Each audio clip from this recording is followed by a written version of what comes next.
So our next module, and the last one, is going to be regarding composting, which follows on nicely from the parks discussion, part of the greening of Boston. Great. Well, thank you, and thank you all for having us. Thanks for Mary for setting us up, and George here for joining us. George is evolved to be our sort of resident expert composter, and Mary is your local compostarian. So I'm really grateful to have them both here. My name is Leah Vanderger. I'm with Greenway Boston, and Greenway Boston is the city's overarching sustainability initiative. And we have been really involved with this compost pilot, which started in September in the North End. Leah's the best.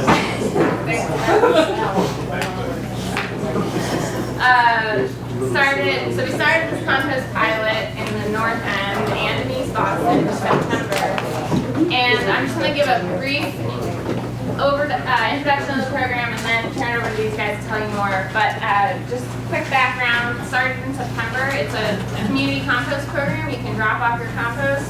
I am actually also a North End resident, so I brought mine here today because the bin is just outside in the NEWRA Center right here.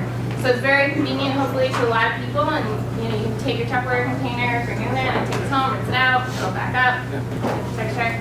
So I'm going to turn it over real quickly to George and then Mary. But just show of hands, who here has composted at some point in their life? Had a bin in a backyard, or that's great. That's almost everyone. That's fantastic. Who here has thrown away food recently and just hated it? Hate that feeling, right? Super wasteful, feel really bad about it. You spend money on it and you gotta throw it in the trash. It's unfortunate. So fortunately now we have a program where you can bring your food scraps to the compost bin, drop it off. Public Works is graciously collecting it once a week and taking it. They're actually sort of transferring it at the Haymarket's stop here, or the food market there. They have a big bin once a week. They take it there, and then it gets hauled to a farm in Saugus where it's composted and turned into compost. So we're really fortunate that Public Works has, based on the phenomenal participation we had in just 9 weeks, we collected just from the North End 1,500 pounds of food waste. And we had your neighbors, 60 of your neighbors participating in the program, and it's rapidly growing. So what we're really trying to do is expand outreach and education about the program, get more people participating. Public Works wants to keep it going, but they have charged us with saying, hey, we want to do this, we think it's great, but we want to be collecting full bins every time. They're going to run trucks around collecting these, they want full bins. So that's why I'm here, and that's why these guys are here to tell you about the program and get more people participating. So with that, I'll turn it over to George and Mary, and then open it up for questions. Yeah, so I'm psyched that so many of you have already composted, so I'll kind of go through quickly sort of why you should even bother to compost, what are the benefits of doing that, and then to just talk a little bit about the logistics of how you might collect food scraps at home so that you can bring them to the Project Oscar bin here at the community center. So in terms of the benefits of composting, there's sort of two categories that I see of benefits. There's the front end benefits and then the back end benefits. The main front end benefits are that the food scraps that are not going to a landfill, or in Boston's case, most of the time, they're not going to a waste to energy incinerator. When food scraps go to a landfill, they end up getting buried, and as they decompose in an oxygenless environment, they create methane. That methane ends up floating up into the atmosphere. Methane is 25 times more powerful greenhouse gas than carbon dioxide. So North End residents, you guys are pretty close to sea level. I think we want to keep the carbon level low in the atmosphere so that North End can stay beautiful as it is.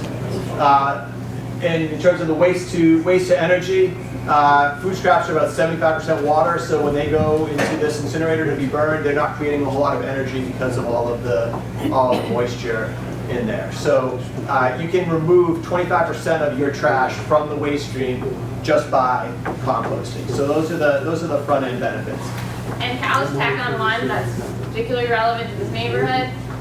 Rats, right? When we put garbage out on the curb, what happens? Rats go to it. When we put it in the bin out here, it's rat-proof. We get all of the food out of our waste stream, we won't have a rat problem. It's as simple as that. day. Great point.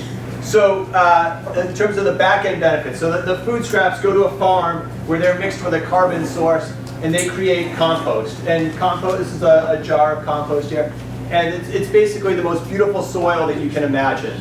You know, when this compost gets added to a garden or gets added to a farm, it's going to naturally provide the nutrients and the beneficial microorganisms to the plants so that they can grow big and healthy and produce nutrient-dense food. And this is an amazing substitute for chemical-based fertilizers that end up leaching into the groundwater, which end up going into streams and rivers, creating the dead zones that are killing off large amounts of fish. So those are the main categories of benefits for composting. In terms of how do you do that on a scale here in your neighborhoods, you know, oftentimes you've got small apartments. So if you're located close to here, you can have a small bin. You know, you can use something just like a recycled yogurt container or one of these Tupperwares, and just put your food scraps in. Anything. So in general, with composting, if it was once alive, it can be composted. With the program here, we don't do meats, dairies, and oil. So things that you can compost would be vegetable scraps, fruit scraps, coffee grounds, eggshells, tea bags, stale bread. All of those things can be composted. So you can collect them in a yogurt container. You know, if you've got a party and are having an entire watermelon, you know, you can pull out the 5-gallon bucket, and you know, everybody, instead of, you know, when they come up, they can scrape their food scraps into the 5-gallon bucket, and then the rest of the stuff goes into the trash barrel. And then at the end of the night, you bring the 5-gallon bucket down here to the Project Oscar dump site, and you drop it off. Other options, if you want to be thoughtful about cleanliness, you can use compostable bags. This company called BioBag makes these compostable bags that break down. They're made from non-GMO corn, and you don't have to worry about cleaning out the container afterwards because it's kept clean by the bag. You know, they have containers that can go on your counter that have space on the sides for the moisture and heat to evaporate, so they're not going to attract smells.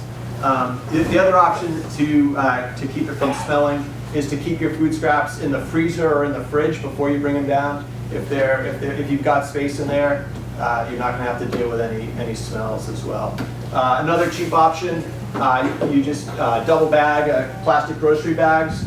You can bring them down. Just make sure that you remove them from the bag. So you just tear open the bag and dump the scraps into the Project Oscar bin, and then toss away the plastic bag. So it's a way to reuse the plastic bags that are often don't have a good use for unless you have it. Where's the site? I don't know where it is. It's right out the front door by the basketball court. Okay. Yeah, it's a big plywood bin. It's you'll Oh, right, yeah. Yeah. And Mary, I don't know if you want to talk about your experience with doing Project Oscar. I brought my scraps also. And basically what I've got in here is bean pods, some tea bags, leftover oatmeal, some stale bread, and some flowers. And as my daughter said, it was a good cross section for composting. But we keep this in the fridge, and when it gets filled up, we bring it over here. And it's the easiest thing in the world, and it's, as Leah pointed out, our garbage is a lot smaller and a lot less smelly. And plus, you feel so terrible about throwing out this food, and then you see it can be turned into this beautiful black compost that is this amazing stuff. You put a spoonful of that on the plant, and it's just amazing what it does. So it's a great process and so easy to just walk over here, throw it in. We come over about once a week, and it's so easy, and we love it. And I know some other people who are here are participating in the program, so they might like to chime in too. So. Hi, Linda Mary's, she got me composting. I'm really lucky I have a freezer drawer, so I just took my old salad spinner bowl, which I don't use anymore because it's too did for my purposes. And I have it in the freezer with the plastic bag in it. And so when I'm cooking and I'm, peeling potatoes and stuff, I just throw all the scraps in the freezer. And then at the end of the week, I pull the bag up and, just walk it over there and empty it in. And if you put it in the freezer, if you have enough space, it's a great thing because it doesn't get smelly and it's kind of out of your way. So it works really well. At first, it was a little tricky with the lock and Yes. the combination and all, but now that it's open, it's perfect. Yeah, no, that's good. We got a lot of feedback about the lock. So there is a keypad lock on there, which is at this point disabled because there was so many issues with it. It got a little rusty, especially in the cold weather. Weather doesn't work so well. So it is disabled at this point, so anyone can do it. This is again, it was started as a pilot, so we're really experimenting here and trying to see, if it's open or is there issues with contamination.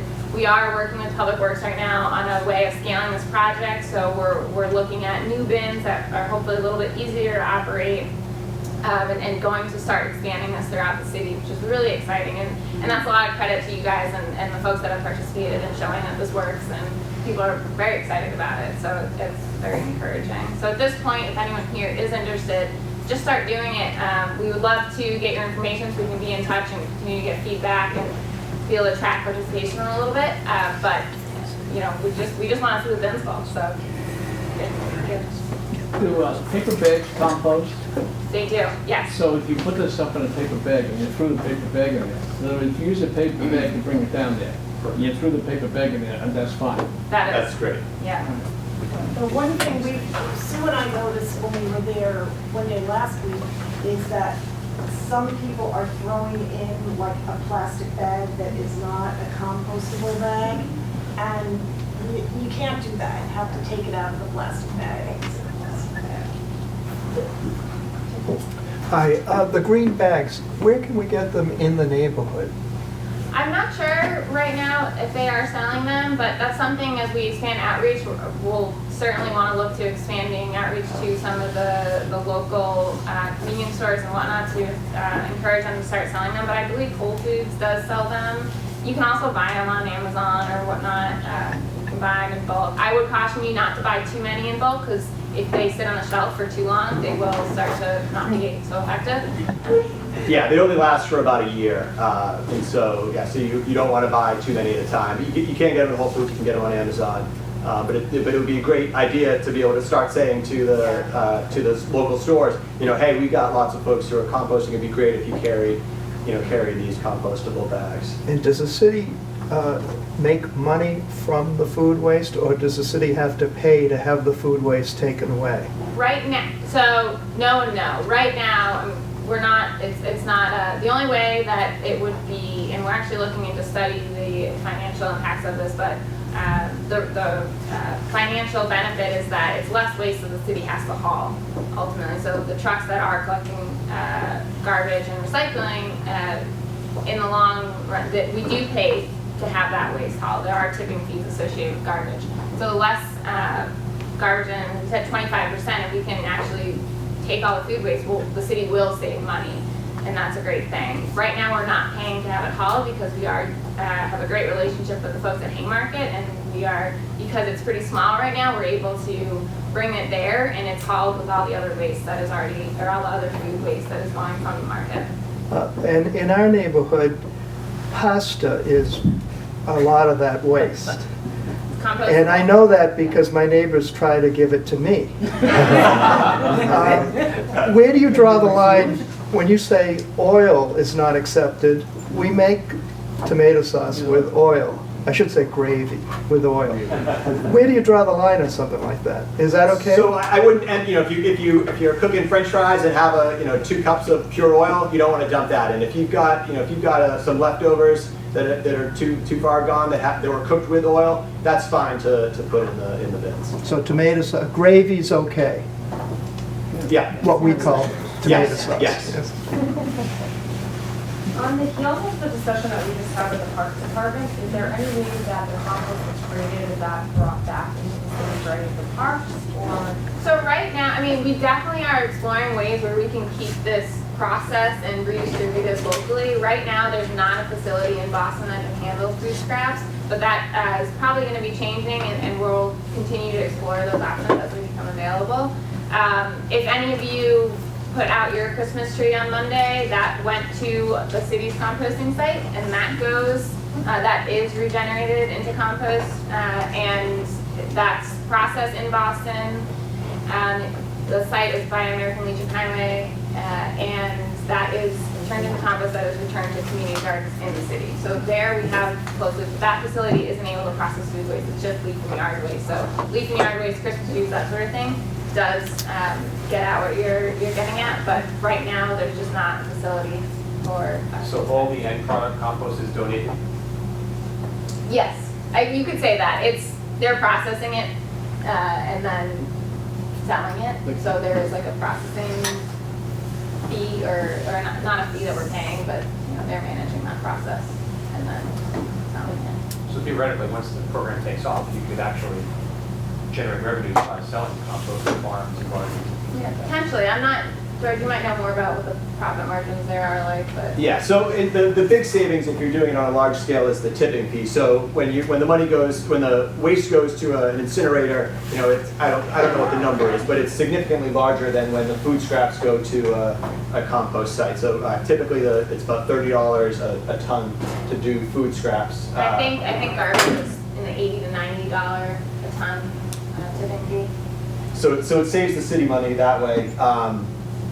But it depends, if the city owns the compost site, then the city could certainly make money from selling the compost back to residents. But if the food scraps are going to a privately owned site, then it's up to that site.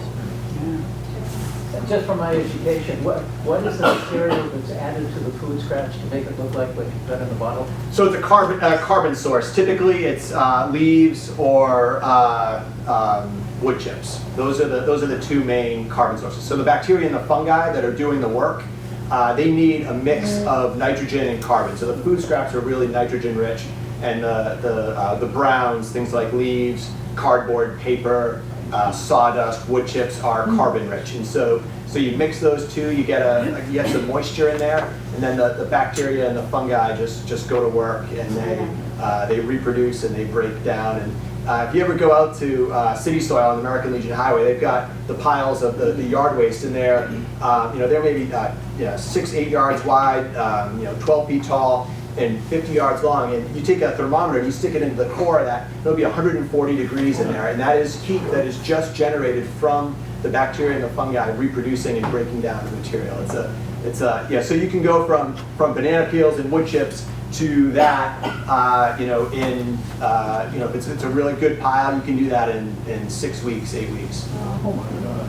I never would have thought of taking that temperature. Yeah. Any other questions? Just out of curiosity, survey, how many people who aren't purchasing now are remotely interested and might consider doing this? Oh, yes. Yes? Oh, that's great. That's fantastic.